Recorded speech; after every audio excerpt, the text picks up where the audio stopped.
Esselamu Aleyküm, iyi deşler, iyi doğanlar. O vakit vaxt oldu efir açmadığımıza ve bugünkü gününe şeyler rahat bilen başlayacak nasip olsa Kur'an-ı Kerim'in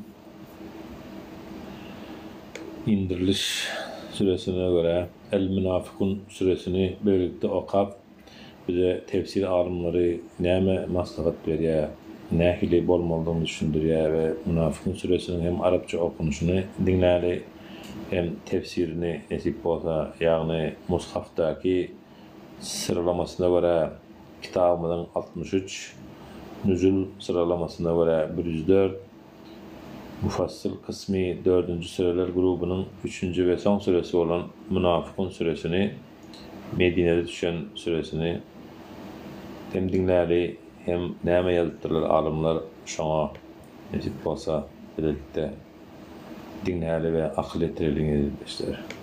إذا جاءك المنافقون قالوا نشهد إنك لرسول الله والله يعلم إنك لرسوله والله يشهد إن المنافقين لكاذبون.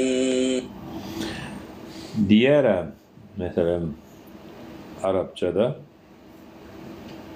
Arapçadan geçeli Türkçe mana vereli münafıklar sana gelenlerinde biz senin Allah'ın Resulüdüğüne şahitlik edýäris diýerler. Allah hem senin özünün ilçisidigini elbette bilýär. Bunun bilen bilelikde Allah olaryň bunu aýdýan wagtlary, yalan aýdýandyklaryny ve hakiki yürekten aýtmaýandyklaryna hem şaýatlyk edýär Allah Taala öyle. اتخذوا أيمانهم جنة فصدوا عن سبيل الله إنهم ساء ما كانوا يعملون.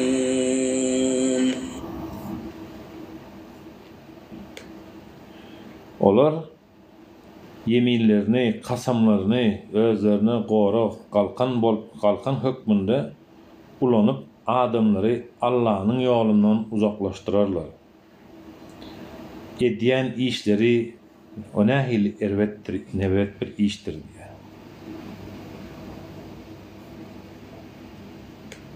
ذلك بأنهم آمنوا ثم كفروا فطبع على قلوبهم فهم لا يفقهون.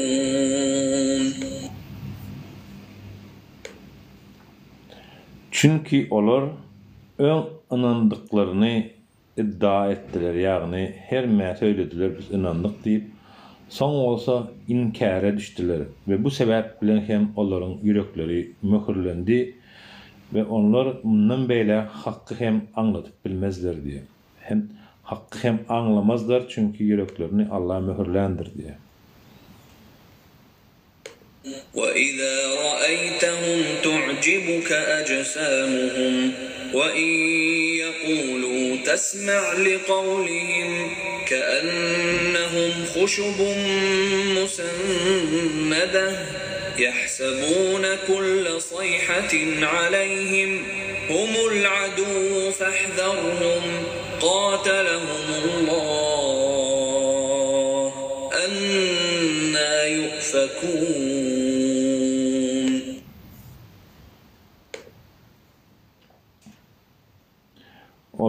Olar gören wagtyň galyplary yani geyimleri senin hoşuna gider, geyinişleri olar hoşuna gider, onları beğenirsin. Konuştuklarında sözlerine ya Allah'ım salli ala seyyidina Muhammedin ve ala ali seyyidina ila girme. Ne çıkıp oluyor Ayol. Demetsen. Ne çıkıp oluyor nereden çıkartanız hemen? Kim çıkacak? Kim çıkacak? Çıkacak oluyor.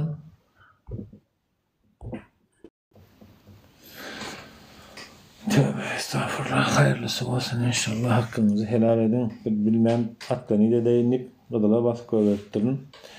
Onları gördüğünde kalıpları, kıyafetleri senin hoşuna gider. Onları beğenirsin, hoşuna giderler. Gürleyenlerinde konuştuklarına olsa onların sözlerine kulak görersin. Hakikatte olsa olar adete divara dayadılan ruhsuz kötüklere yani ağaç parçalarına menzerleri ağacı divara dayanıp duran. İçleri boş, ötlek yani korkak oldukları için hem çıkan her sesten çekinerler, korkarlar. Her gelen havar hem özlerinin karşısında bolandığını sanırlar. Olar düşmandır. Onlardan sakının. Allah belalarını versin onların. Nasıl hem hakikattan vazgeçirýärler adamları. وَإِذَا قِيلَ لَهُمْ تَعَالَوْا يَسْتَغْفِرْ لَكُمْ رَسُولُ اللَّهِ لَوَّوْا رُؤُوسَهُمْ وَرَأَيْتَهُمْ يَصُدُّونَ وَهُمْ مُسْتَكْبِرُونَ.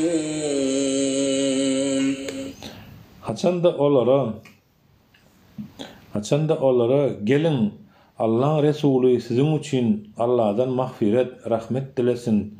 Ol hem sizi bağışlar diyen vakti olar başlarını çaykap ondan bärsi olup ters öwürlük giderler diye. سَوَاءٌ عَلَيْهِمْ أَسْتَغْفَرْتَ لَهُمْ أَمْ لَمْ تَسْتَغْفِرْ لَهُمْ لَنْ يَغْفِرَ اللَّهُ لَهُمْ إِنَّ اللَّهَ لَا يَهْدِي الْقَوْمَ الْفَاسِقِينَ. Sen olar için mağfiret diledinne, dilemedinne olar için birdir. Allah onları asla bağışlamajaktır. Çünkü Allah fasıklığı yani günahları tebiat haline getirenleri hidayet etmez, emellerine hem ulaştırmaz diye. هُمُ الَّذ۪ينَ يَقُولُونَ لَا تُنْفِقُوا عَلَى مَنْ عِنْدَ رَسُولِ اللّٰهِ حَتَّى يَنْفَضُّوا وَلِلّٰهِ خَزَائِنُ السَّمَاوَاتِ وَالْأَرْضِ وَلَكِنَّ الْمُنَافِقِينَ لَا يَفْقَهُونَ.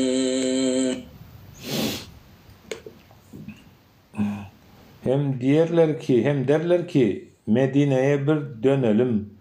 Göreceksiniz aziz olan, zelil olanı oradan dışarı atacaktır. Yani Medine'ye bir iyide dönelim. Göreceksiniz bay olan, garip olan otaydan daşarık zınacaktır diye. Heyhat, izzet Allah'ın ve Resul'ün ve müminlerindir. Ne var ki münafıklar bunu bilmezler diye.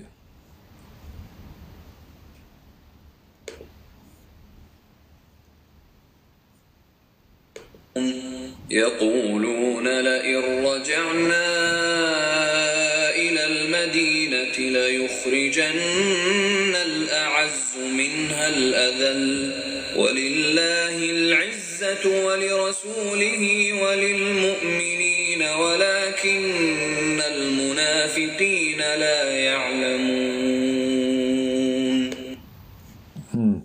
Varsan şu ayet Medine vardı.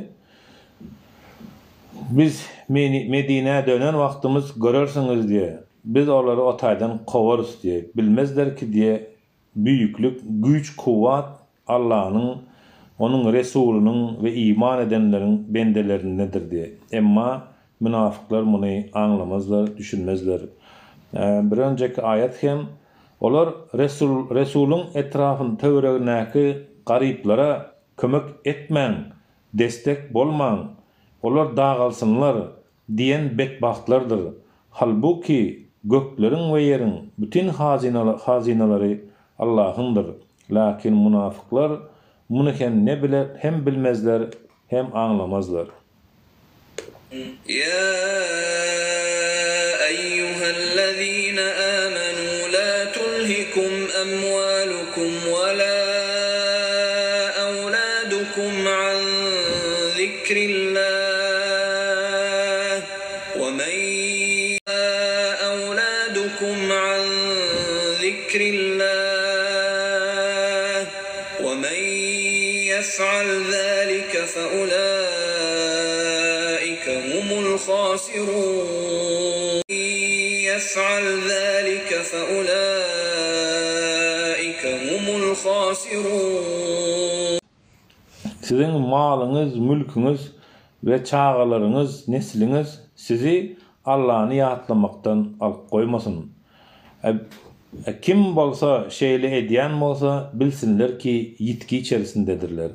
Yani malınız, mülkünüz, bala çağağınız sizi Allah'ını yatlamaktan, ona vaadet etmekten size päskel döretmesin. Siz hükmani suratta ziyan çekenlerden bolarsanız eğer ibadatınızı koysanız. وَأَنفِقُوا مِمَّا رَزَقْنَاكُم مِّن قَبْلِ أَن يَأْتِيَ أَحَدَكُمُ الْمَوْتُ فيقول رب لولا أخرتني إلى أجل قريب فأصدق وأكن من الصالحين.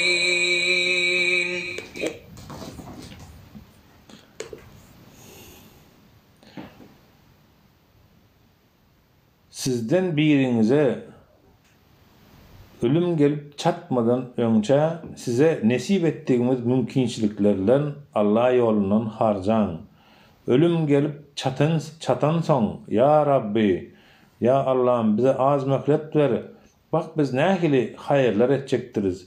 Hem tam takva ehlinden boljaktırız diyecek bolsa da diye. وَلَنْ يُؤَخِّرَ اللّٰهُ نَفْسًا إِذَا جَاءَ أَجَلُهَا وَاللّٰهُ خَبِيرٌ بِمَا تَعْمَلُونَ.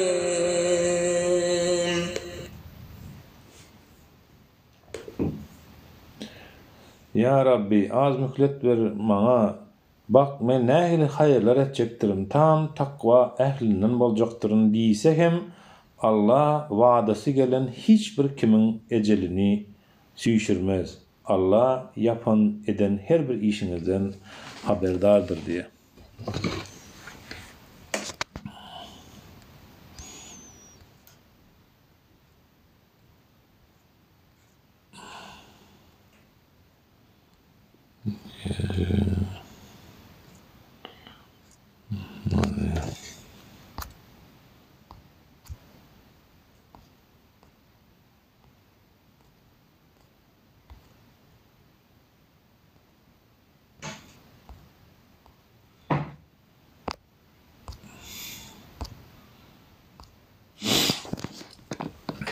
Euzubillahimineşşeytanirracim. Bismillahirrahmanirrahim. Rabbena atina fid dunya haseneten ve fil ahireti haseneten ve qina azabennar. Sure-i Münafıkun.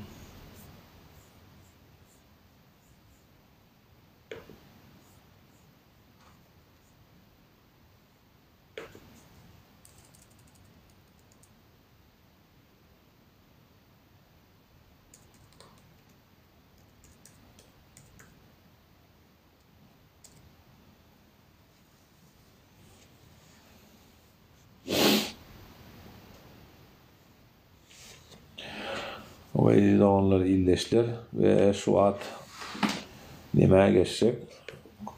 Münafıkun suresi barada Ali Küçük'ün o tefsiri yazıptır ve diyor ki Rahman ve Rahim olan Allah'ın adı bilen hamd yalnız ve yalnız alemlerin Rabbi olan Allah'a mahsustur. Salat ve selam Allah'ın Resulüne, onun pek maşgalasına, halkına ve ashabına olsun. Rabbimiz bizden kabul buyur. Çünkü sen her zady eşitdiýänsiň, her zady bilýänsiň.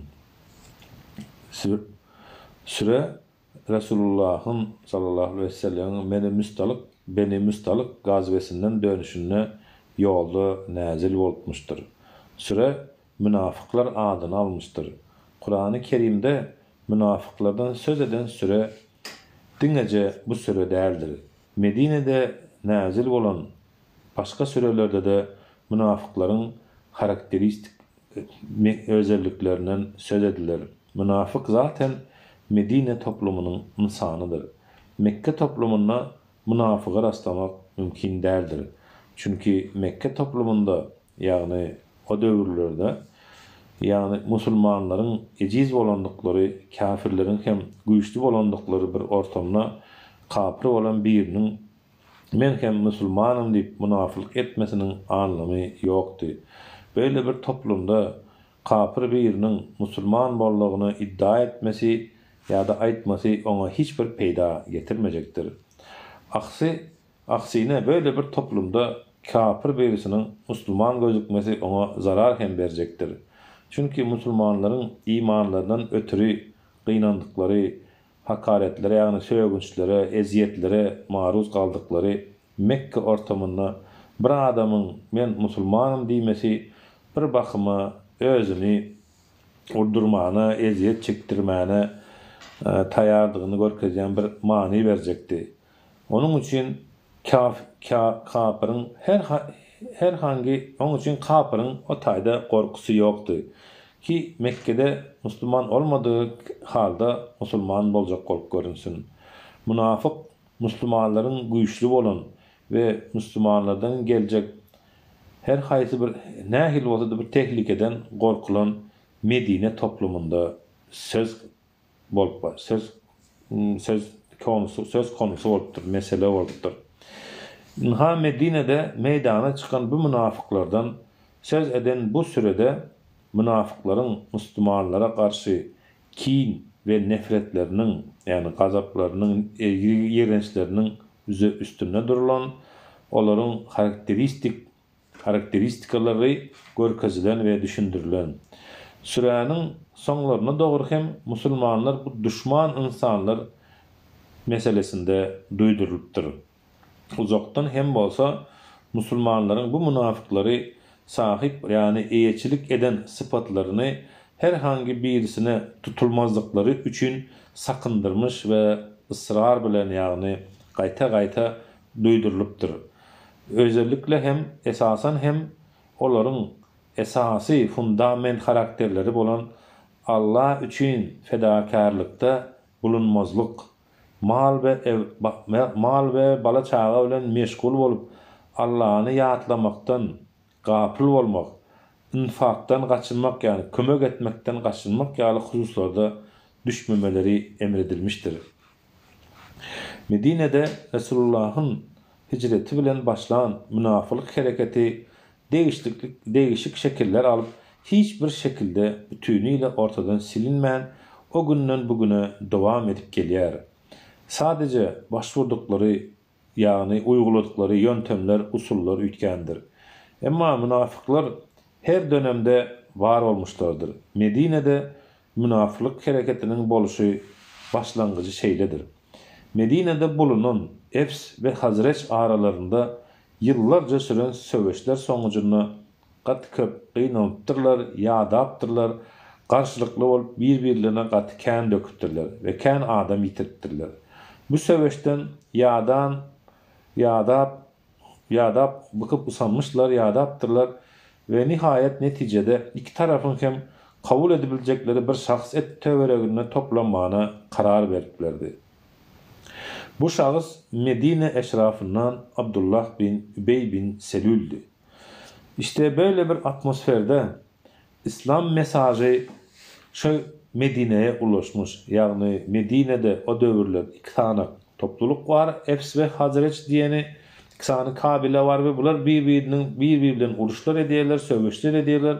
Üstünlük üzerinde yani bir uruşlar, sövüşler bunlara bir netice vermedikleri için, yalandıkları için, iki taraftan kän adamlar ölündükleri için gel aramızda birini bir sayla al da şol bizim başımıza bolsun diyenine karara geldiler ve Medineli eşraftan yani sevdegar bay birinden Abdullah bin Übey bin Selül'ü saylamana karar verdiler. Eddil şol döwürde, şol ýalak wagt bolan wagty İslam dininiň mesajy, ýagny İslam dini bardygyny, la ilahe illallah Muhammeden Resulullah diýmek bardygy Medine'ye gelýär ve bu iki kabilenin, iki grubun, iki toparın ya da iki sanak tohumun diýeli öňüne gelenlerinden gaty köp insan musulman boldy. Has sonra hem olsa Medine'de Musab bin Ümeyr'in çalışmaları eden işleri bilen musulmanların adedi hem köpelipdir.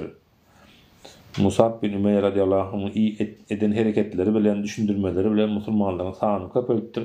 Ve Allah'ın Resulü sallallahu aleyhi ve sellem Medine'ye hicret eden vaktları niden seyretsen Medine'de her öye İslam girmiş, her maşgaladan niden seyretsen her kim musulman bolupdyr ve sağını köpelipdi.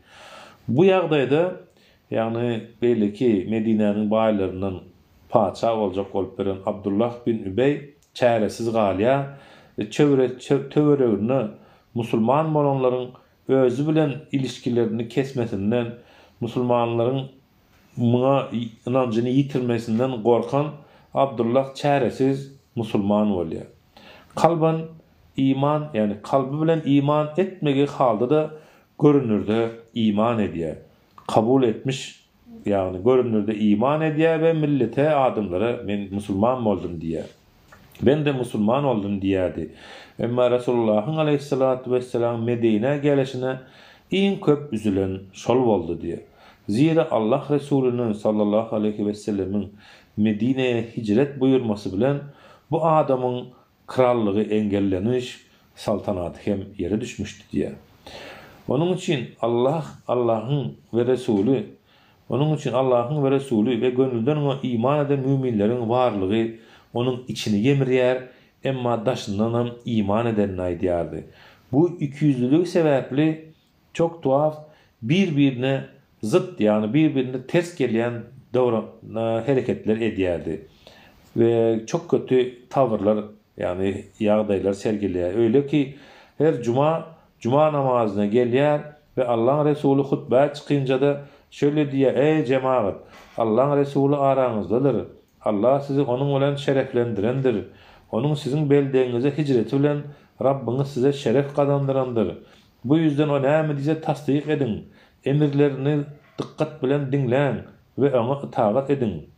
Bir ýandan beýle diýär, bir ýandan için Allah'ın Resulüne ve musulmanlara düşmanlyk üçin planlar düşünýärdi.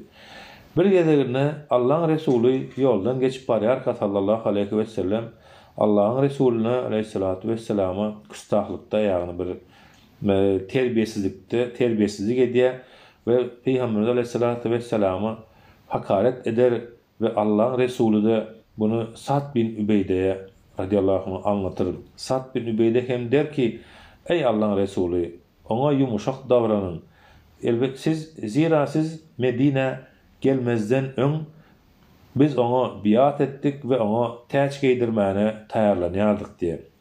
Wagtal bu münafıkların nifakları, ýagny bozoklukları açyga vurdukları bolýardy. Bilhassa Uhud söwüşinde boldugy ýaly gerek Peygamberimizin ve gerekse sahabelerin tehlikelere karşı karşıya bulundukları en kritik ve en zor durumunda bolýardy. Fakat onların bu küfürleri, nifakları, ayrımcılıkları, desiseleri hiçbir zaman Resulullah'ın da sahabenin de gözünden kaçmayardı. Nifak, münafıklık bir ahlak özelliğidir. Yani bir ahlak görünüşüdür. Kişi söz verir de verdiği sözü tutmasa, sözü bilen ameli uymasa, diýdigi başka, yaptığı başka olsa, sözleri, amelleri başka vadilerdeyse ve bu halı bilen, sözü bilen, hal hareketi bilen, amalı bilen, davranışları bilen Allah'la ve Peygamberle aleyhissalatu vesselam'la dalga geçmeye devam ediyorsa, yani dinimize, Allah hakkında ve Peygamber hakkında olur olmaz sözler gözler değişip gülüşle üstüne, işte bu nifaktır, münafıklıktır. Bu tavrı gösteren kişi de münafıktır. Ya Rabbi, sen ne dersen tamam. Ya Resulallah, sen ne emredersen ederin diyer, arkasından yine öz bildiğini etmene devam eder. Öz bilenini okumana çalışsa, bu tür bir tavırı gösteren kimse münafık demek lazım. Ama Peygamberimiz Aleyhisselatü Vesselam öyle demeyerdi. Allah'ın Resulü sen münafıksın demeyerdi. Sen de nifak alameti, münafıklık izleri görýärin. Sen de cahiliye hal hareketini görýärin. Özüne dikkat et ve onu temizle buyurýardy. Aman ya Resulallah, sen Allah'ın Resulü, sen Allah'ın elçisisin, sen mübareksin, sen mütahharsin, sen Allah'ın bize gönderdiği en büyük nimetsin, imamsın, öndersin, lidersin, öncüsün, örneksin, kendine uyulacak, örnek alınacak, hayatı hayat bilinecek, emirleri, buyrukları buyruk bilinecek, uygulanacak, yegane varlıksın diye göğe yağ yakkar, yani yalakaçılık ne diye, yağcılık ne diye, emma yine de öz bildiklerini okumana devam ederler.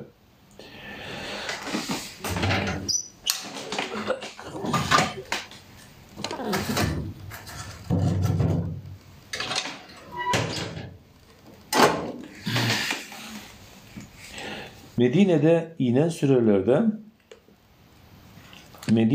sürelerde münafıkların durumu sürekli olarak ele alınıptır, hilelerinden söz ediliptir. Ama müstakil olarak münafıkların durumu, yani durgunca her yönü bilen yalnızca bu sürede işlenmektedir. Bakara suresinde müttakiler, kafirler ve münafıkların hallarından bahsedilmiştir.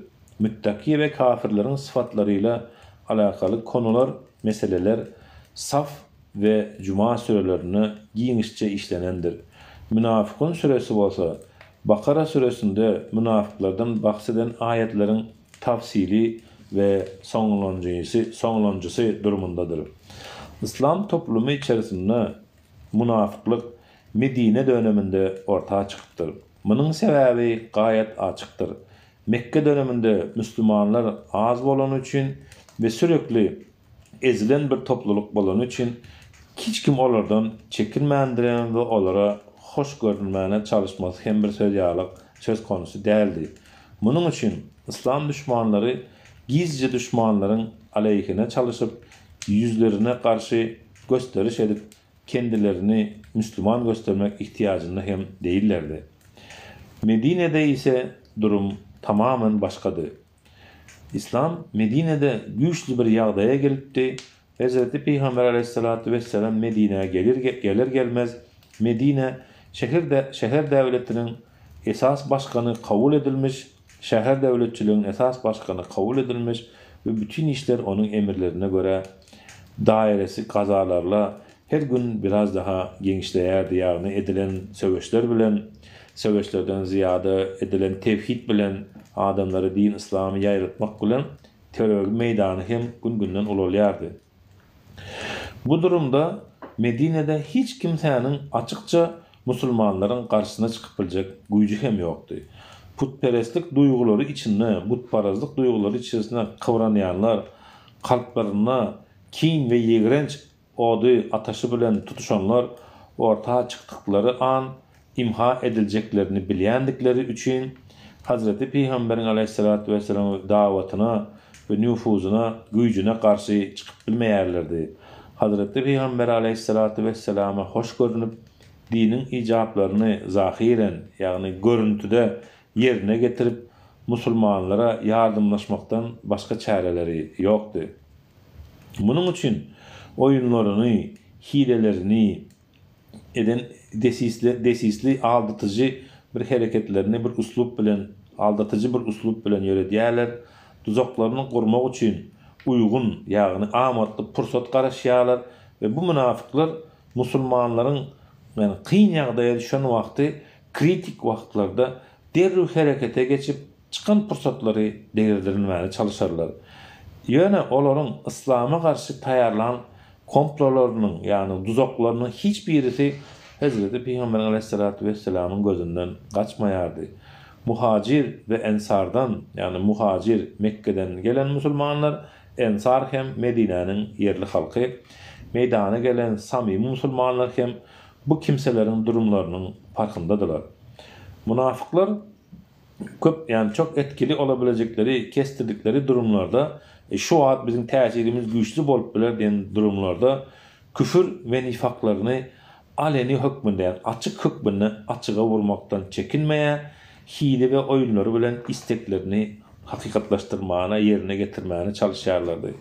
Bu oyunları Medine'ye hicretin ilk vaktlarının katı tehlikeli manalarda bir mahiyet arz etmekteydi. İslam ile küfür arasındaki mücadele kıyamata kadar devam edecektir. Kafirlerin Müslümanları yok etmek, dini yeryüzünden kaldırmak, yok etmek için verdikleri mücadelenin yöntemlerinden birisi hem nifaktır, yani ayrılık sokmaktır.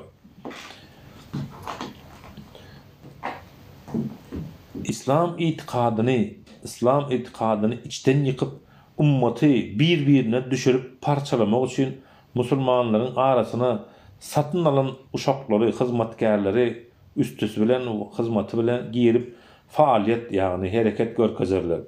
Günümüzde hem bile bu tür nifak olayları, yani ayrımcılık olayları, sen eyle, men beyle, sen yaman, men gowy diyenler asır saadetten, şol döwürlerden hem hiç iyide değildirler. Näçeleri bardır ki alym kılığına girerler. İslami tebliğ edýär görünüşiniň aşagyna dinin temellerini, fundamentini tahrip etmäne, ýoýmana, ýykmana çalışarlar. Çalışmaktadırlar, çalışýarlar, edýärler. İşte Allah Taala, şo ýüzden Allah Taala Kur'an-ı Kerimde münafıkların edýän maskaraçylyklary bir ortağa koyup hareket ve tavırlarını, boluşlarını, mahiyetini inananlara haber verýär. Münafıkların şeytani oyunları ve hileleri için müminler duydurulup onlara karşı dikkatli olun, dikkatli olmaklığa ve hüşkar olmaklığa çağırılýar. Münafıkların en bariz özürlüğü, yani esasi özürlüğü ikiyüzlü bolmalıdır. Gerçek yüzlerini, hakiki yüzlerini hemişe gizlemene, adamı yani gizlemene gayret gösterirler. Olaryň bu durumu Kur'an-ı Kerimde şeýle diýilýär. İman edenlerle karşılaştıkları zaman, yani iman edenler bilen karşılaşanları wagt iman ettik diýerler. Şeytanları bilen baş başa kalan wagt hem şüphesiz biz sizin bilen bile, olar bilen sadece oynaýars, olar bilen oyun edýärs, olar bilen alay edýärs diýerler. Bulam El-Bakara suresinin 14. ayetinde geçiyor.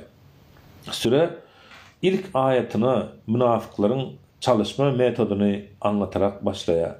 Olar küfürlerini kalplarına gizler, yani inançsızlıklarını, kafirliklerini kalplarına gizlerler. Musulman olduklarını, peygamberi tasdik etýändiklerini söylerler. Dil üstünde söylerler.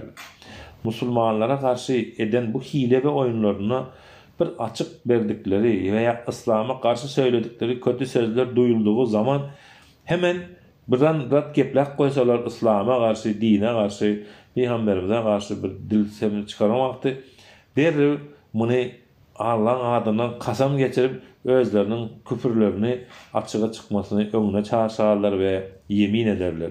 Yemin, yani kasam, insanları Allah'ın yolundan alıp koymak için, Allah'ın yolundan saptırmak için arkasına saklanyanları bir kalkandır. Onun arkasına saklanıp hilelerinin açığa çıkıp maskara olmaktan kurtulacaklarını zannederler. Allah Teala bu durumlarını Peygamberine Aleyhissalatu vesselam hitaben şöyle açıklaya: münafıklar sana geldikleri zaman biz şehadet ederiz ki sen mutlaka Allah'ın Resulüsün diyerler. Ve Allah da bilir ki elbette sen onun peygamberisin. Ve Allah şehadet eder ki münafıklar muhakkak yalancıdırlar diye. Yani ve Allah şehadet eder ki münafıklar muhakkak yalancıdır. Bunu Allah Teala diye Allah men şehadet edýärin. Münafıklar hakiki yalancıdırlar. Olar özlerinin kasamlaryny özlerine galkyn edindiler ve insanları Allah yolundan öwrýärler. Gerçekten, hakikatten edýän işleri ne kötüdür, ne erbettir. Münafıkun suresinin 1-2 ayeti. İnsanların Allah'ın rahmetinden bir esinti almaları her zaman mümkindir. Allah'ın rahmetinden bir pay almamız her zaman mümkindir insanların diye her bir insanın. Emma önünçe iman edip sonra küfre dönüp Müslümanlar aldamana çalışanların kurtuluş umutları hiç yoktur. Olar açık deliller karşısına duyarsız yani duyuksuz bir hale getirilmişlerdir.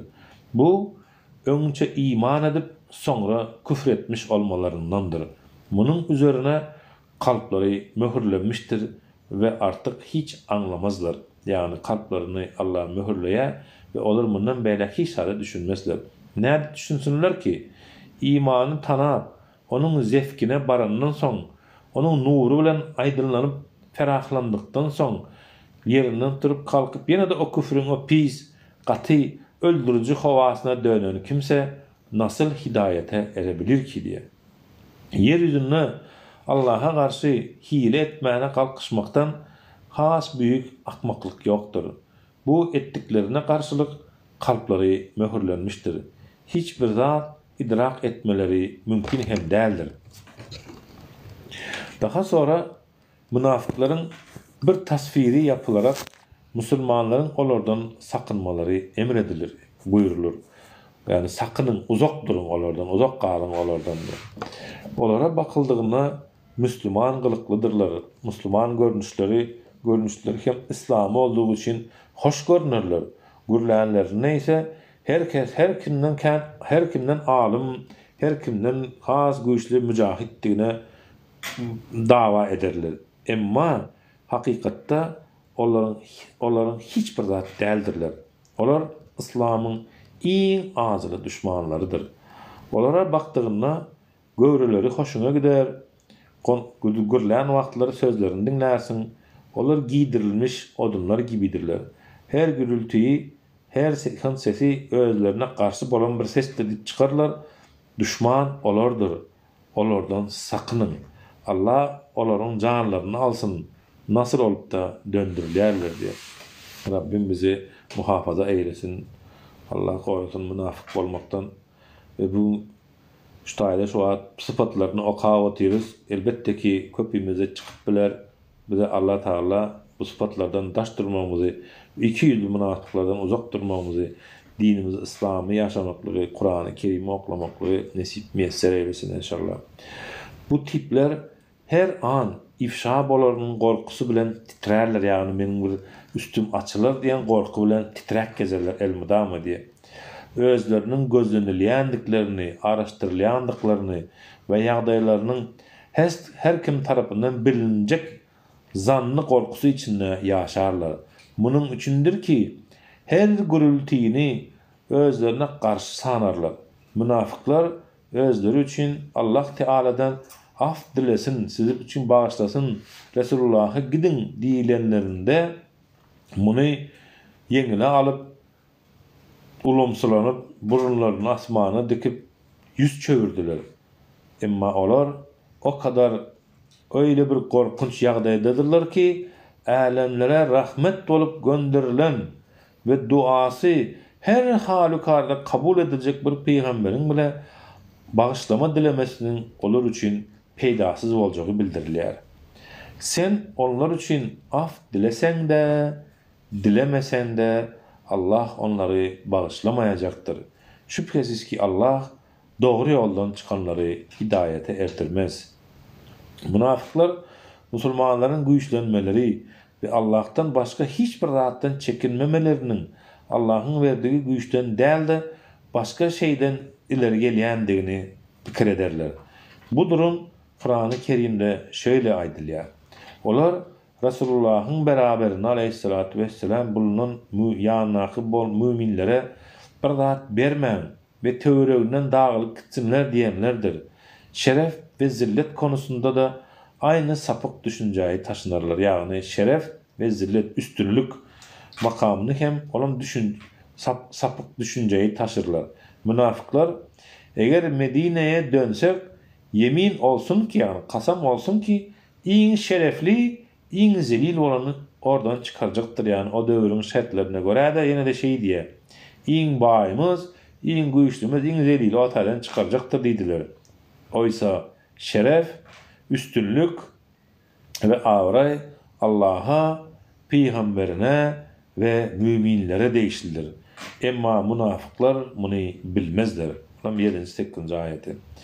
Bu ayetlerin nuzuluna yani inmesine sebep olan Müstalik oğulları gazvesi dönüşünde Medine münafıklığının reisi olan yani Medine münafıklarının başı olan, başlığı olan Abdullah ibn Übeydir. Hazreti Peygamber aleyhissalatü vesselam'ın muhacirler hakkında sarf ettiği biderek sözlerdir. Boş sözlerdir. Sürenin sonunda müminler münafıklara değişli olan bu vasıflardan arassalanmaları, peklenmeleri için huşkarlık ve duyduruş berliyer. Ve de uyarı konusu yani duyduruş konusu dünya imtihanında, dünya sınavına insanoğlunu sapıtmak için baş sırada yer alan mal ve çocuklardır. Yani seyredin, dünya sınavına Adam oğlunu Allah'ın yolundan çıkarmak için baş sırada yer alan zat mal, mülk ve çağlarıdır. İnsan buların özüne verilen hikmetini, büyük üstünlüğünü, manasını kavrayamasa, düşünmese, onları gerektiği yali değerlendiremezse ve onlarla oyalanmaya başlar. Böylece yaratanını unutur ve hüsrana uğrayanlardan olur. Allah Teala şu ayeti kerime ile müminleri bu tehlikeye karşı ikaz etmektedir yani duydurmaktadır. Ey iman edenler! Mallarınız ve çağlarınız sizi Allah Teala'nı anmaktan, yatlamaktan alıkoymasın. Kim böyle bolsa işte olar hüsrana uğrayanlardır. 9. ayeti. Son hükmünde mümini münafıktan ayıran en önemli nokta zikrediliyor. Allah'ın verdiği rızıktan infak etmek, yani paylaşmak. Bir münafığın en ayrıcı özelliği hem malına sımsıkı sarılıp, mülküne sımsıkı sarılıp, onun başkalarının paydalanmasını engelleyendir. Müminler bilmeden böyle bir tehlike ortamına girmemeleri için uyarılmaktadır. Size verdiğimiz rızıklardan harcayın, sadaka verin, gariplere paylan, size verilen rızıktan infak edin diye. Bulam 10. ayeti. Süre bu münafıkların yalan gözler, yeminler edip, kasamlar edip Allah ve Resulü bilen dalga geçtiklerini beyanla söze başlıyor. Allah diyor ki: Ey Muhammed! 200'lü münafıklar sana gelince senin şüphesiz Allah'ın peygamberi olduğuna şehadet eder isterler. Allah senin kendisinin peygamberi olduğunu bilir. Bunun yanında Allah 200'lülerin yalancı olduklarını da bilirdi. Yani Allah Teala 200'lerin yalancı olanlarını bilir. Senin onun peygamberliğini kov bilir. Bunun yanı sıra hem 200'lerin yalancılıklarını hem bilir. Yani Allah Teala'dan gizlenip saklanıp olmaz. O Semi ve Alim basir, semidir, eştiyendir, basirdir, göreyendir. Bizim her halimizden, her birimizin yağdayından havarlıdır ve havardardır. Özlerini korumak, özlerini garanti almak için beyle ediyerlerdi. Hakiki yüzlerini Müslümanlardan gizlemek ve Müslümanlara yaramak için beyle hareket ediyerlerdi. Berdeki münafıklardan kasıt Abdullah bin Übey ve arkadaşlarıdır. Yani Abdullah bin Übey ve onun yakın nakıllarıdır şu dövrde.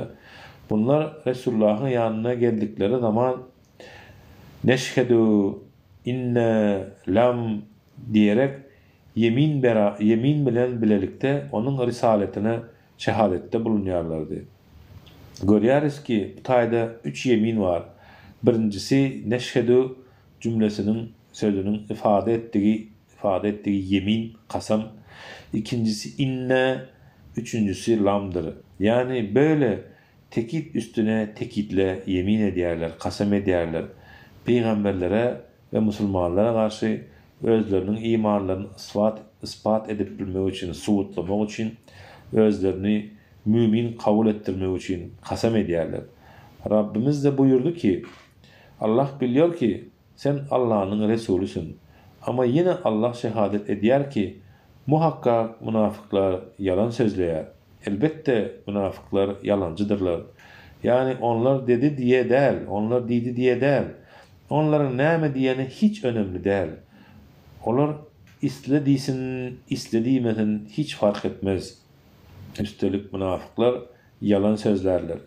Demek ki münafıklar şehadet etseler de, etmeseler de, biz Müslümanız diýseler de, diýmeseler de yalan sözleýärler. Ey musulmanlar, Peygamberi dinleyin, haktan ayrılmaň diýseler de bular yalan sözleýärler. Emma olar sözünde yalancı del, neşkedi sözünde yalancı däller. Bu söz doğrudur. Sen Allah'ın ilçisisin. Ama olar buna gerçekten inanmadıkları halda inanmış ýaly görünüp yalan sözleýärler. Müminlere alakalı olan sıdık, müminlerle alakalı, müminlere değişli olan sıdık, münafıklarla alakalı olan kızıp kavramları birbirinin zıddı olarak kullanılır. Sıdık, doğruluk, haber verilenle saklanan şey arasındaki uygunluktur. Bir başka deyiş bilen gönüldäkinin dil bilen söylenene uyması, kişinin içinin ve daşının bir bolmasıdır. İnsanın içi ve daşı farklı olsa sıdık, doğruluk gerçekleşmez. Beýle bir ýagdaýda sözün bir kısmına yalan, bir kısmına doğru diýilip biler. Örneğin, misal üçin bir kafir içinden inanmaksızın Muhammed Allah Resulü'nün diýse, bu hüküm söz hükmüne doğrudur. Emma bunu aýdýan kafir içinden bunun doğru bolmadygyna inanýandyr. Tıpkı ýagny işte bu ýerde boldugy ýaly münafıklar Peygamberimize gelerek dediler ki, biz şehadet ederiz ki sen Allah'ın peygamberisin. Bu ifade söz hükmüne doğrudur. Allah Celle Celaluhu Hazreti Muhammed Aleyhissalatu vesselam'ın öz Resulü olduğunu bilýär. Emma Allah Celle Celaluhu münafıkların bu sözü aýdýan wagty yalancıklaryna da öyle şahitlik edýär. Yani şaýatlyk edýär. Bular inandıklarını değil, inanmadıklarını haber verdikleri üçin hem yalancıdırlar. Haber vakıaya uygun, yani vaka uygun. Vaka uygun, vaka doğrudur. Peygamberimiz Aleyhisselatü Vesselam gelendir.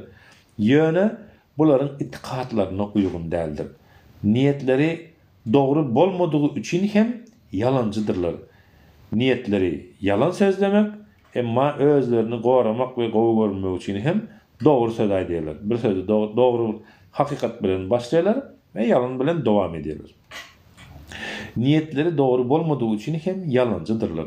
Sıdık yani doğruçulluk öncelikle öňlük bilen kalpdan gelmeli ve itikat halında bolmalıdır. Yani senin dilin bilen kalbin ikisi bir bolmaly. Yürekden çykýan söz, yürekden bolýan söz dilinde bolmalydyr.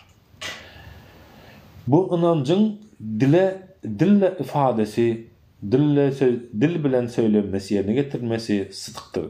Emma kalben itikat edilmeyen, kabul edilmedik bir zadın dil bilen söylenmesi hem yalandır. Sözlenen sözü, fiilin doğrulaması, yani hareketin doğrulaması, yani tasdik de sıdkın unsurlarındandır. Doğruluk için niyette ihlas şerttir. Doğru düşünce, doğru karar ve doğru davranışa niyet sıdkın temelidir. Doğru bir işi etmek doğruluk için yeterli değildir. Sadık doğru olmak için onu doğru bir niyet bilen etmek gerek. ayrıca ayrıyeten doğruluğa azmeden insanın karar ve niyetinden vazgeçmemesi, yani doğruluk, sıdık için azmeden yani hareket eden, maksada çıkan adamın karar ve niyetinden vazgeçmeli değildeki düşünce ve azmini, yani hareketini ve düşüncelerini ve fikirlerini sarsacak ortam ve sebeplerden uzak kalması hem gerektir diye. Yani bize berde uyarıyor ki eğer de siz bir yerde bir ne doğru bir zat görseniz, fitne fesat görecek olsanız, görseniz ki karşıdaki insan her neyse kovurlasa da bir erbet zat diyecek olacak olsa onun alak yerlerden hem uzak durun diye. Yalancılık münafıklığın ayrılmaz bir niteliğidir, özelliğidir yani. Şeyle bir yalancı, her bir münafık hükmani suratta ilkinci derecede yalancıdır. Her yalancı münafık bolmagan biler. Emma her münafık hükmani suratta yalancıdır. Münafıklar eye boldukları düşünce kuruluşunu ve dünya görüşünü etmiş boldukları bütün elbet fiilleri yani davranışları, hareketleri daima yani her zaman yalan bilen gizlemene, özlerini akçüce görkezmene çalışmışlardır ve çalışıyorlardır. Bu iki yüzlü insanlar öncelikle muhakkak Allah'ın peygamberisinin sözü münafıklar tarafından kalplerine doğrulanmamış ve tasdik edilmemiştir. Sözleri onun peygamberliğini ikrar ediyen vaktları kalpleri bilen yalanlarlar. İnançları bilen ikrarları çelişer. Nefislerinde onun peygamberliğini kabul etmezken, kabul etmedik vakti ağızları bilen sen muhakkak Allah'ın peygamberisin diyemeleri onların yalancılığını görkezir. Eden boldukları bu elbet işleri hem işe yalan bilen örtmene, yalan bilen üstünü gizlemene, yalan sözler özlerinin günahsız, suçsuzluğunu görkezmene çalışırlar. Münafıkların yalancılık karakteri inanç noktasında, inanç bağlatında bolluğu ýaly amal ve davranış meydanında hem özünü görkezir.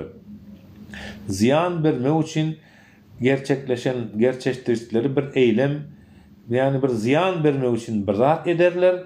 Bular ardından qowluk bolsun diýip etdik diýip yalanı rahat bir şekilde kullanırlar. Yani bizim bu edeni işimiz yaxşılık üçün etdik, yaxşı niyet bilen etdik diýerler.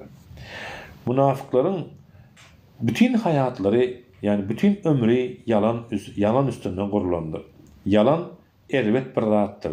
Yalan toplumda, cemiyette karşılıklı inanç duygusunu yıkan, insanların birbirine karşı olan sevgi ve saygı, hormat duygularını sarsan, yüksek ahlaki değerleri tahrip eden büyük bir afattır. İn içten toplumların dahi yıkılmasına yol açıp bilen bir keseldir, hastalıktır. Yalan fıtratta olmadığı için, yani yaratılışta olmadığı için çağalar, bebekler ve kiçi çağalar özlerinden yalan aydıp bilmezler. Ulularını taklit ederler, yani ulularını kopyalarlar. Yalana barmayan bir çağa yani yalana alışırlar. Yalana alışırlar. Ulularından görüp şolardan görürler. Kasıtlı yalanın temiz yaşını tekebbül eden, yani belli bir yaşa gelen, diplep bilye, düşünep bilye, görüyen adın aklını aşırayan 6-7 yaşlarından son söylendüğü ileri sürülüyor. Bu yaşa gelmedik çağı yalanı gerçekten ayırman bilen o. Dinlece käbir mübalagalara sapabilmektedir, yani kämakıl bu beyledir deyip biler. Yani 5 yaşına çeli gelmedik çağı var da görün ediliyor. Misal hükmünde hayvanat bahçesinde bir yılan ve bir pili gören bir çağa yılan ve filin uzunluk ve cüsseleri özüne soranlarında hiç çekinmeden kasıtsız diyecek sadi yılanı katı uzun ve dünya yağlı, pil olsa öyleri yağlak uluduğun aydır. Yalan söyleye yalanı ayda sözleye insan kalbi dowamly yalançy bilen intiba ile kaplanyp ruh hayatı, ruh ömrü, evhamlar dünyası halini alır. Yani evhamlar, ruh hayatını evhamlar dünya garaz bir töweregini, yüreginin töweregini sarsar diye. Artık bundan beýle bu kişi bu savhada adeta igneli bir beşikteymiş ýaly ýaşamana başlar. Yani igneden döşelen bir sallanjakda yatan ýalak ýaşap başlar diye. Bu durum ileride, gelecekte ulu streslere sebebiyet verir. Nitekim problemalara ve büyük streslere, ulu streslere sebebiyet verir. Nitekim neticesinde münafıkların yalana, pervasızca yani utançsız gönüden gönü girmeleri, başvurmaları, yalanı ulanmaları onları psikolojik taýdan hem streslere itmiş olacak ki, yani streslere itmek olacak ki Kur'an onları hasta hükmüne nitelendirir. Yani bunlar keseldir diye, yürekleri keseldir diye. Onların kalp, Bakara suresinin 10. ayetinde onların kalplarına bir hastalık vardır. Allah da onların hastalığını köpüldündür. Sözlemek bilen oldukları yalanlar sebebiyle de onlar için elin bir azap vardır. Sözlemekte, sözleyen yalanları sebebiyle hem olur için elin bir yani katı elgenç bir azap vardır. Bakara suresinin 10. ayetinde. Yalan cemiyette, toplumda büyük bir oranda yani ulu bir görünüşte bir nefret yiğrenç uyandırıyor. Toplumda yalan sözleneni görülen herhangi birinin itibarı sarsılıyor, yani avraydan düşüyor. Nitekim neticede de bir hadis-i şerifte bu durum şöyle belirtiliyor. Bir insan yalan söylediği yalanın pis kokusu yüzünden melek ondan bir mil uzaklaşır. Estağfurullah, Allah korusun. Euzubillah, dinle. Bir adam yalan sözlen yalanının pis kokusu, ervet iyisi yüzünden perişteler ondan bir mil uzaklaşarlar. Yani yalan sözlemek nähili ağır ve elhenç bir zat. Yani perişteler hem gatça bir bendeler, ondan ervet is çıkıyor diye. Tirmizi'nin 46. bir nemesinde yazılan Tirmizi veriyor bu hadis-i şerifi. Bu hadis-i şerifte yalanın pis bir koku çıkaranlığı aydılmaktadır. Ruhani varlıklar yani perişteler bu pis ervet kokudan rahatsız yani bir rahat bolganları için göz önüne aldığımızda bu iyisin, bu ervet iyisin aynı sınıftan olan insan ruhlarını hem tiksindirdiğini, bunun da tesirinin toplum yaşantısına, cemiyet yaşantısına nefret şekline tezahür ettiğini söylememizin mümkün olabileceği kanısındayız. Kur'an en büyük tesirlerden birisini sosyal yaşantıda göstermektedir. Birçok ayet, yani bir ayetlerin köpsünü cemiyet yaşantısını ihlal eden suçları ulu günah kategorisine sokup onlara karşı mücadele eder. Bu münasebetle toplum yaşantısının dayanağı olan meslek ve sanat sahiplerinin alışverişlerinde büyük oranda güvenilirlik ve doğruluğa ihtiyaç duyulmaktadır. Yani bir hakikati gürlemene, inandar olmağa ihtiyaç vardır. Yalan bolsa Allahümme salli ala seyyidina Muhammed ve ala seyyidina Muhammed.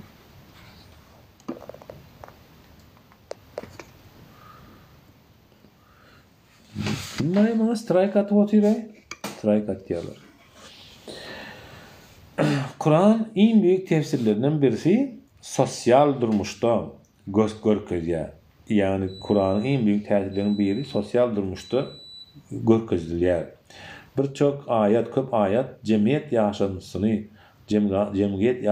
ihlal eden suçları, yani cemiyetin rahatlığı olsun, yaşayışı olsun, maşgalı gatnaşıkları olsun, bir giden cinayetler işlentti, bir giden zatlar edildi. Büyük günah yani ulu günah kategorisine sokup olara karşı mücadele ediyor. Yani Kur'an şollara karşı görüşüyor. Bir de şonu görkezyen et görüşmeliğini. Bu sebep bilen ki toplum yaşantısının dayanağı bolan meslek ve sanat yani iş görünüşünüz sanat sahipleri mesela artistler, suratçılar, koşkuçular, yazarlar, her türlüler büyük oranda yani ulu bir mümkünçilikte doğruluk ve inamdarlığa ihtiyaç duyulyadır, ihtiyaç vardır.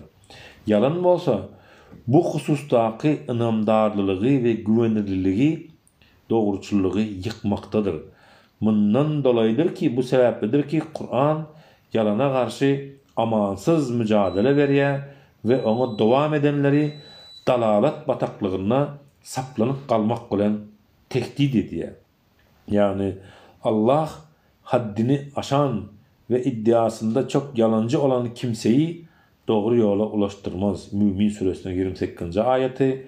Şüphesiz Allah yalancı ve inkarcı kimseyi doğru yola iletmez. Zümer suresinin 3. ayeti.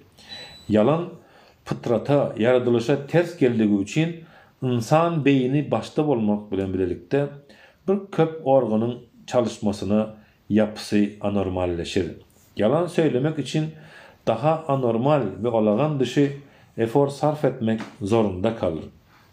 Kalp ritimlerine ütköşüklük, çeşitli salgılarda farklılık, heyecan artması gibi sinir sisteminde anormallikler ortaya çıkar. Türkçe devam edecek. Şu ayda edildeşler inşallah düşünürsünüz. Perivod etbilen yerimi ederin, etbilmedik yerime Türkçe okuyup gideyim. Sonuçta şükür yaradan hani tek millet, bir neçe devlet, tek millet düşünüyoruz köpüğümüz Türk diline. Kalp ritimlerinde değişiklikleri bu psikolojik olarak getiriyor bunu. Medisine taraftan kalp ritimlerine değişiklik, çeşitli tespit edilen yalan makinesi, salgılarda farklılık, heyecanın artması gibi sinir sisteminde yani nerv sisteminde ütköşükler, anormallikler ortaya çıkar. Bu normal dışı davranışları tespit eden yalan makinesi insanın yalan söyleyendiğini büyük ihtimalle tespit ediyeceği yalan makinesi var. Üredilen neçe yıldır ve bunun ölen hem bilyeler adamın davleynesinden, yürek kurşundan, der çıkarışından, göz qavaklarının oynaşından, el kol ayaklarının hareketlerinden şon diye. Buna buruna fazla kan pompalandığından mesela burnu kan geliyor yalan gepler başlasa diye ve kaşınma isteği ortaya çıkıyor. Adam burnunu kaşap başlıyor, elini yakınlaştırıp başlıyor burnuna diye. Bundan dolayı yalan söyleyen çoğunlukla eliyle burnunu tutacaktır diye. İnsan diline söylettiği gibi kolayca gözlerine de yani adam diline aytyan, dili bilen yani ansada aytyan yalanlarını gözleri bilen edip bilen o. Yalancı muhatabın gözlerine normal bir şekilde bakmakta hem zorlanacaktır. Sen onun karşında oturan adam senin gözüne bakmakta zorlanacaktır yani sen gürler vatika. Heyecan faktörü özünü belli edecektir. Ses yapısı normalin dışına çıkıp bir rahat farklılık bilen farklılaşacaktır diye. O yüzden iyi bir gözlemci, o bir izarla oturan adam, şol karşısındaki gürla oturan adamı o yüzden iyi bir gözlemci buna feraset ve basiret sahibi olan da diyebiliriz yani kalp gözü açık, akıl gözü açık, Allah Teala bilen yakin, imanı yerine adam bilen hem deyip hem biliriz diye kişinin beden dilinden yani ilmi hem bar olsa koşmaça beyleki taraftan beden dilinden yalan sözlep sözlemediğinin büyük bir ihtimalle çıkarıp bilecektir diye. Yani ulu bir ne bilen bunu çıkarıp bilecektir. Bunları bilip bedene yalan sözletmek mümkün bolup bilir mi? Bolup bilen olsa bu kişinin psikolojik ve fizyolojik yapısında nehili sarsıntılara yol açar yani kemçiliklere yol açar. Oraya girmeden ifade edelim ki yalanı insan ruhu, vicdanı, psikolojik yapısı, fıtratı, hatta organları, vücut dili, özellikle de imanı kabul etmemektedir. Yani yalanı bizim hiçbir organımız kabul etmediği için ol her yerden bildiriyor yani deyişimiz yani. Burnu kaşanaya, göz oynaklaya, o yine bir daha dedi, sesine bağıt verip kıyırıp başlaya, kaptırnak yapılan sen adam gürleme, sus sen neme deyip başlaya, ya da birine dil yetirip başlaya, bir karşısına adam kemsedip başlaya, misalları getiriliyor. Günümüzde stres, ruhi bunalım yani psikolojik rastrojstvo, sebepsiz problemler, sıkıntılar, bir hili günah işledin duygusu, suçluluk duygusu, intihar isteği yani özünü öldürmek isteği yani manevi hastalıkların büyük bölümünü hem yalan bilen ilgisi bolluğunu söylemek hem zor olmaz diye. Bunlar yalancılara verilecek esas uhrevi cezanın küçük avanslarıdır diye. Yani uhrevi ceza ahirette verilecek yalancılara verilecek esas uhrevi cezanın küçük avanslarıdır yani. Uhrevi ahirette ceza görecekler ama işte cezasını bu yeryüzüne Allah Teala çektirmeye başlayacaktır. Yalandan kaçınan sadıklar, doğrular olsa bütün bu acılardan ve vicdan azabından emin boldukları için yani inandıkları için bu doğrulukların karşılığını esas hükmünde ahirette alacaklardır. Yani ahirette Allah verecektir. Unutmamak lazımdır ki yahuttan çıkarmalı der ki esas ceza, bahtiyarlık, ödül yeri ahirettir. Allah Celle Celaluhu şöyle buyuracaktır diye. Bu sadıklara, doğrulara doğruluklarının peyda vereceği gündür. Olara içinde ebedi kalacakları zemininden ırmaklar akyan cennetler vardır. Allah onlardan razı olandır. Onlar da ondan razı olmuşlardır. İşte büyük kurtuluş ve kazanç budur. Maide suresinin 119. ayeti. Yaradan aziz Allah bizi sadıklardan, doğrulardan ve bizlerden razı olan kullarından eylesin inşallah. Düzen yalanı el altından, düzen yani kuruluş yalanı el altından hatta el üstünden teşvik etmektedir. Hazırki dünyanın bolup duruşu yurtları, şehirleri, ovaları dolandırıp oturanlar. Hani bizim elbette ki bugünkü günde öz Türkmenistan'ımıza gezek geleli. Türkmenistan'ımızdaki hükümetin edip oturan işi yalanı ya el altından koyuveriyor ya da günden günü el üstünden teşvik ediyor yani qoldaya yalanı bolor bolmazlığı biderekçiliği esas kaneslenmeden içine yalan geliyor ve biz bunun yalandan temada gerçeşiyor. Söz gelimi in namuslu tüccarı, in namuslu sövdegari zulümden farksız vergiler isläp diye. Yani zulümden farksız vergiler isläp kendi malının yalancısı durumuna zorlamadı. Yani öz satyan öz zadına adamı sövdegari yalancı diyorlar. Gereksiz bürokratiya, formaliteler kişiyi yalana alıştırıyor. Yani gereksiz bürokrasi ve formaliteler hem kişini yalana alıştırıyor. Mesela hani gidiyen bir evrak almalı, bir dokument almalı, bariyan otir bir edaran başlığı 5 manat vermeden olana böyle 5 manat bilen bitiyen moza diyene sen buna o yalan gepler oti. 5 manat bilen bitiyen zat değil. Onun vazifesi yerine getirmeli. Yani şu adam sen aldı oti yalanı açık aydı oti ve senden pul alı oti. Ve senem herhangi bir yerin ya da ben ya da haysimiz olanda da plan yere vardım. Hakkını versen bitiyen eken olmasa bir tane olkan adalet doğrusuluk yok. Yalanın doğru ekenlik koyanına. İndem eğitimin hem yani bilim sistemasının hem yalandan uzak bolmadığını hem sözlemek gerek diye bärde değil. Bilim hem yalandan uzak kalanak diye. Zaten şirk yani Allah'a şirk koşmak en büyük yalan bolduğuna göre çünkü Allah Teala birdir diyez emma velin milleti şirke koşýarlar. Gidin Öwliýa Daýlanın O övliyada desip bilersiniz, övliyan başına molla otyr, övliyan başına akıl molla var ya näme etmeli, şu kabrın daşından yedigecek aylan olsam ben yanıma gelay. Bolan okşalar. Daşından tavaf edilecek, aynan olacak saat dine Kabe'dir. Peygamber Aleyhisselatü Vesselam näme bayaptır? Nemeler var arada? Mezar, kabr ziyaretleri var arada. Kabirleri ziyaret edin.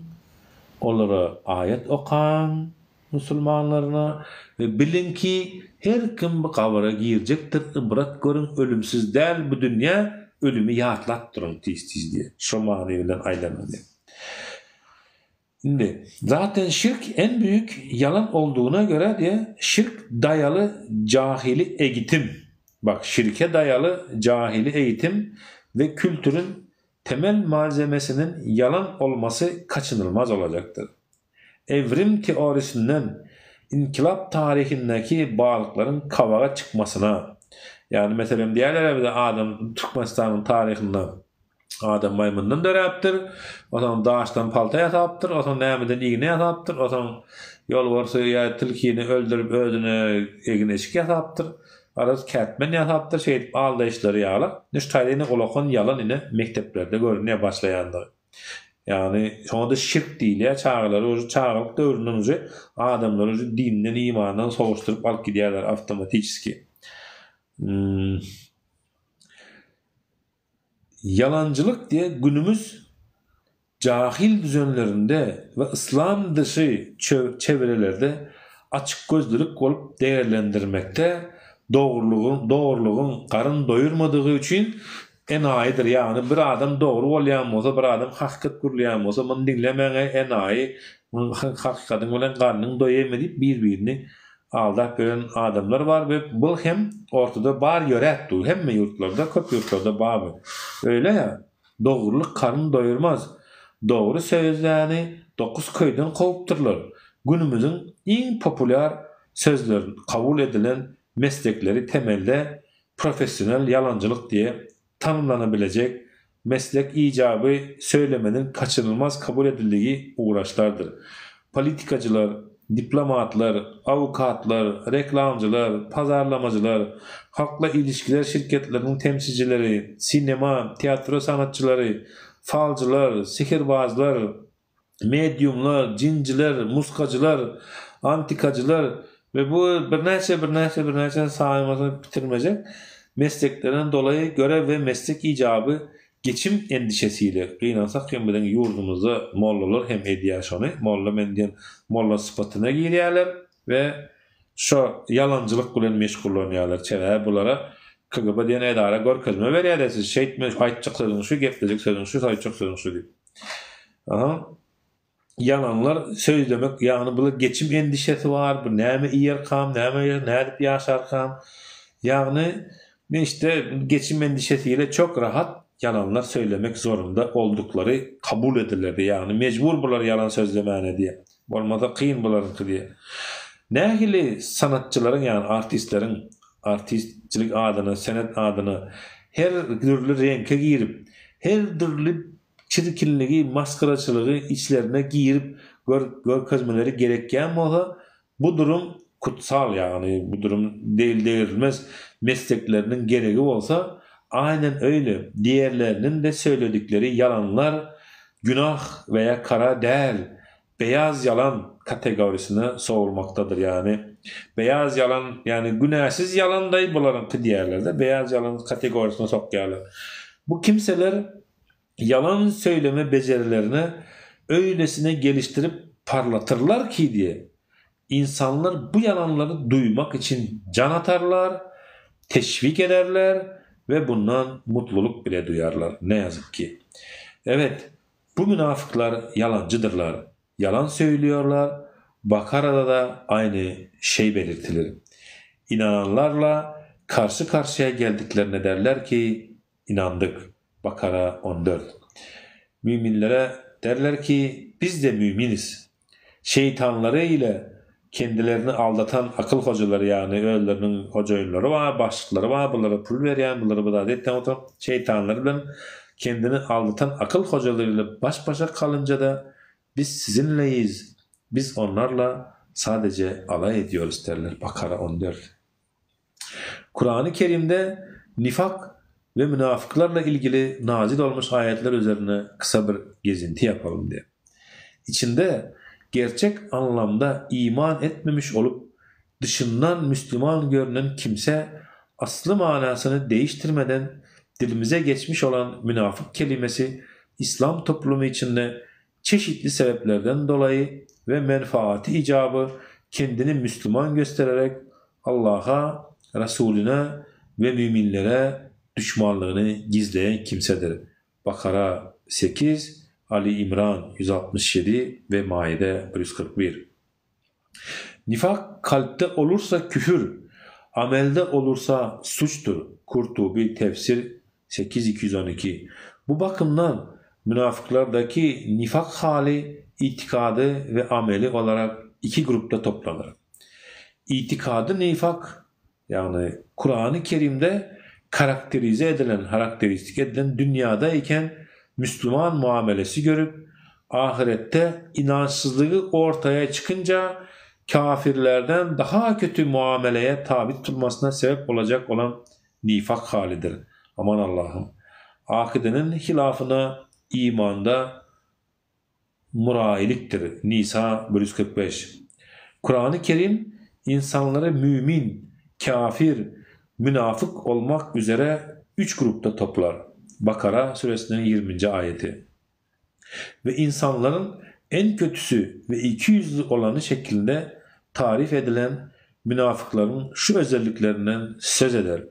İslam toplumu içinde fesatçıdırlar. Yeryüzünde fesat çıkarmayın denildiğinde biz ıslah edicileriz derler. Bakara 9-13. Müslümanların inandıkları gibi inanın diye örnek verilince biz de o beyinsizlerin inandığı gibi mi inanacağız derler. Fakat reisleri ve şeytanlarıyla baş başa kalınca biz onları aldattık diye alay ederler. Bakara 13-15. İman ile küfür arasında bocalayan münafıklar bazen Allah'ı hatırlar gibi davranırlar. Fakat Allah'a oyun etmeye çalışırlar ve gösterişte bulunurlar. Namaza da üşene kalkarlar. Nisa 142. İnsanları Allah yolundan döndürmek için yalan yere yemin de ederler. Mücadele suresi 14. ayet. Münafıkların kalbi verimsiz toprak gibidir. Araf 58. Menfaatlerine göre şekil alırlar, dönektirler. Nisa 141, Ankebut 10-11. Asr-ı saadetteki münafıklara Hazreti Peygamber'in yanına gelmeden önce sadaka verin de öyle gelin denildiğinde bunların menfaatlerine dokunduğu için kaçtıkları tespit edilmiştir. Mücadele 13. Münafıklar bir taraftan da maddi kazanç sağlamak için ahlak dışı davranışlara başvururlar. Nitekim münafıkların başı Abdullah İbn Übey bin Selül kazanç sağlamak amacıyla cariyelerini zinaya zorluyordu. Bu maksatla bir nevi geneler de kurmuştu.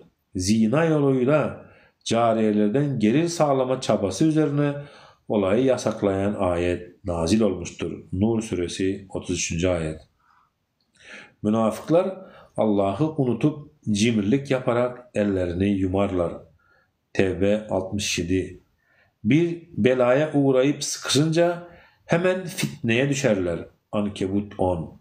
Felaketin dönüp kendilerine çarpmasından korktuklarını kendi aralarına fısıldaşırlar. Maide 52-53. Olayların akışı münafıkların lehine gibi ise itaatle koşa koşa peygamberin yanına gelirler. Nur 49. Bunlar zahiren iman edip kalpleriyle kafir olanlardır.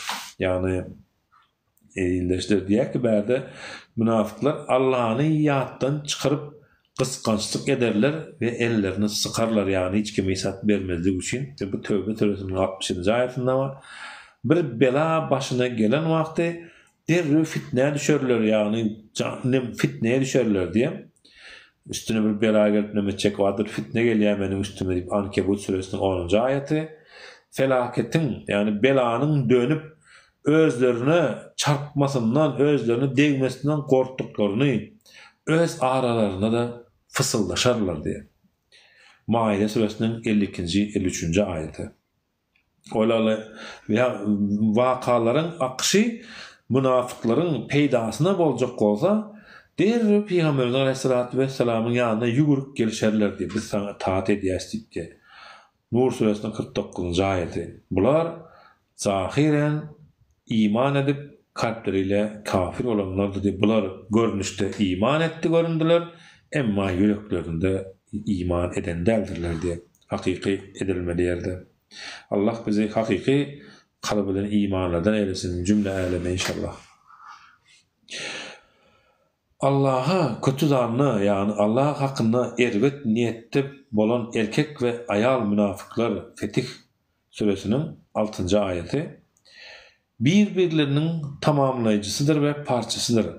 İnsanları ervetliğe çağırırlar, yaxşılıktan hem vazgeçirerler.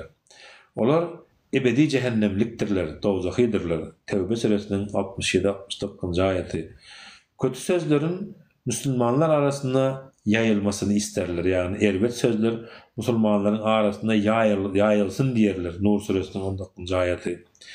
Ervetlik eden vakti beğenişerler. Edip bilmedik zatlara olsa, etmedik zatlar bilen olsa övünmekten hoşlanırlar. Yani ervetlik edince, ervetlik etseler beğenirler. Etmedik zatları bilen hem övünmekten hoşlanırlar. Ali-İmran 188. Kur'an-ı Kerim ayetleri bilen alay ederler. Yani Kur'an-ı Kerim'in ayetlerini yengil alırlar, umursamazlar. Yöneke bir kaid ayet yarat ederler. Allah'tan hiç çekinmezler. Nisa suresinin 140. ayeti. İslam toplumu içinde dökülünce, İslam toplumu içinde yalan yanlış uydurma haber yayarlar. Aksat 60-61. ayeti. Cihada çıkacaklarını yemin, kasam bilen ifade hem eden olsalar, iş hakikate gelen vakti özlerine kaçacak delik deşik gözlerler diye. Tevbe suresinin 57. ayeti. Müslümanlar, müminler zafer yani yeniş kazanınca yeniş elde etseler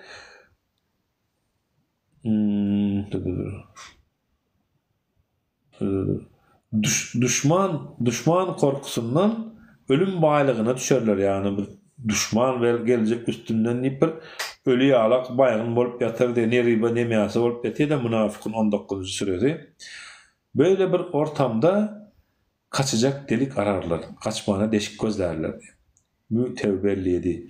Müminler zafer yeniş kazanan vaktları olsa başarıya, yenişe ortak bolmak için ganimattan yani kazanılan yenişten kazanılan ganimattan, bayraktan peydalanmak için biz sizin bilen biler değil midik diyerler. Kafirler iyi gelseler benim size müminlerden gelecek ziyanı biz önlemedik mi diyerler. Nisa suresinin 141. ayeti. Sövveşte köp şehit düşen bolsa Allah bizi bağışladı ki biz sizin bilen sövveşe gelmedik diyen münafıklar eğer ganimet bölüşecekse keşke ben de şu ganimete erseydim diyerler. Araf 72-73. Kur'an-ı Kerim'de niteliklerini, özelliklerini tanıtıp haber verdiği münafıklar için Yüce Allah peygamberini şöyle uyarmaktadır. Yani şöyle duyur ya, hüşkar ol diye. O münafıkların daş görünüşlerine aldanma. Onların liderlerini gören vaktin yakışıklıdır, ovadandır, o gövdeleri bol boy posu hoşuna gider, konuşan vaktlarım güzel konuşarlar, dinlersin. İşte olar sıra sıra dizili kereste gibidirler. Yani işte olar diye böyle hata düzülen ağaç parçaları yağıldır diye. Her gürültüden hem de özlerine karşı deyip pikir ederler diye. Tekel bir gürültü yütköşüklük olsa eyvah bizim başımıza gelenler deyip başlarlar diye. Münafıkın suresinde 4. ayette. Hak söz tanımayan yani Allah'ın sözünü tanımayan ahirette topluca kafirler bilen birlikte bir ara getirilip Nisa 140 Münafıklar istiğfar etsen de etmesen de birdir. Çünkü Allah bu fasıkları affetmeyecektir diye. Münafıkun suresinin 6. ayetinden. Demeyi deşler ulagada çekip oturmalı bir saat daha olup geliyor. Mesela şutaydan tamamlamak bilen bolaylı. Bir canlıya ömür verilmesi de ömründen azaltılması da mutlaka bu kitapta yazılıdır. El-Fatır suresinin yani 35. surenin 11. ayeti. Ayetinde ömrünün kısaltılması, ömrünün kıskaldırılması ifadesi bilen ilgili olup İmamül Harameyn el-Cüveyni şöyle diye. Bu ayet bilen iki durum kastedilmiştir. Onlardan biri bir kimsenin benzerlerine nazaran ömrünün eksiltmesidir. Yoksa Allah'ın ilminde mevcut olan ömrünün eksiltmesi anlamında değildir diye. Bu nasıl mümkün olsun ki? Yani vakti Allah ilminde onun ecelini takdir etmiştir. İkinci durum ise eksiltme ve arttırmanın melekler indindeki sahifelerde yani melekler katındaki sahifelerde gerçekleşmesidir. Hakikat yüzüne gelmesidir. Onların sahifelerine bir zat mutlak olup yazılıp durandır. Ama Allah'ın ilminde kayıt altına yani yazgı altına, zapis altına alınandır. Vuku bulacak olan da bu kayıt altına alınan şekildir. Allah dilediğini siler, dilediğini bırakır. Bütün kitapların anası onun yanındadır diye.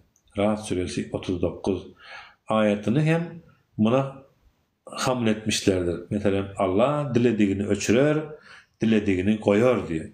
Bütün kitapların enesi onun yanındadır.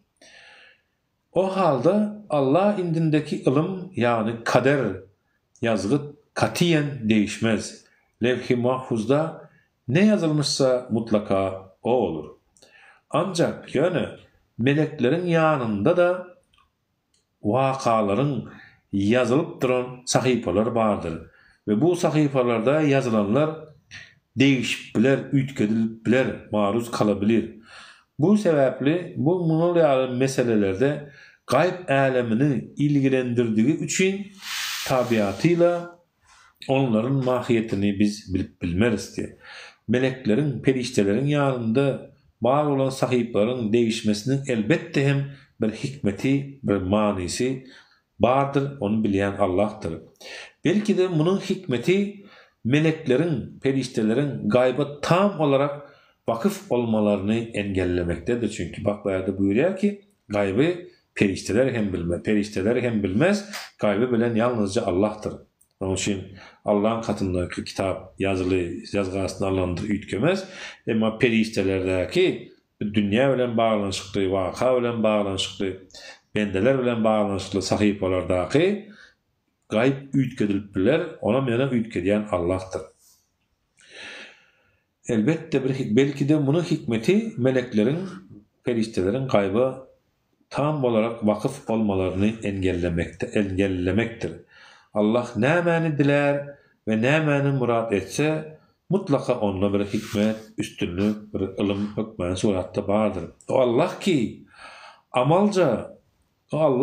amalca haysiniz daha güzeldir deyip sizi imtihan etmek için, sizi sıyınamak için ölümü ve durmuşu yaradandır, yaşayışı yaradandır. O güçlüdür, bağışlayıcıdır. Mülk suresinin 2. ayeti. Her insan acalı bilen öler. Hiçbir kimse ölüme müdahale edip bilmez. Yani hiç kim ölümü durup bilmez. Ve hayatı nedir? Ancak Allah'ın yazmış olduğu ecele göre ölür. Yani Allah Teala ne gibi acalı adam olsa biz şu acalı bilen ölecektir her birimiz. Hem Allah'ın ruhsadı bolmaksızın hiç kime ölüm yoktur. O vadası bilen yazılan bir yazgıdır. Ali İmran 145. Allah işlediklerinizden haberdardır. Allah ettiyen, koyyan, yöreyen, sözleyen her bir amalımızdan, işimizden, her bir bendeninkinden habarlydyr. Allah kimin näme diýäni çok iyi bilýär. Gaty gowy bilýär. İýde döndürüldükleri wagt, ýani inna lillahi ve inna ileyhi raciun diýäse Allah'tan geldik, Allah'a dönýäs. Geri döndürüldükleri zaman, İýde döndürüldükleri zaman, ýani ölümleri, ecelleri, ajalları tahir edilip özlerine imkan berilen wagty kimin näme dönejegini hem niye döneceğinden bilen Allah'tır diye. Yani hayattayken, durmuştayken, yaşayıştaka bir rahat yapmamışlar, etmeyendirler, hiçbir kulluk istememişler.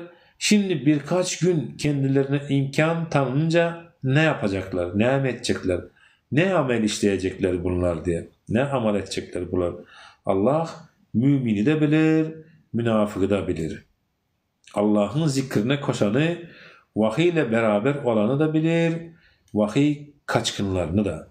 Allah adına bir hayat yaşayanı da bilir, Allah'ın mesajını tanımadan kendi kendine hayat programı yapanları da. İzzeti Allah'ta, Allah'ın dininde, Allah'ın kitabında ve Resulünün sünnetinde bilenleri ve bu izzetle beraber olmaya çalışanları da bilir.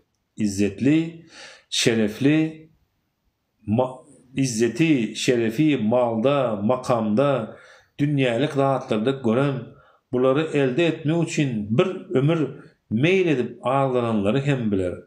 Bu ağlananlar da bundan sonraki sürede Tegabun suresinde anlatılacaktır diye.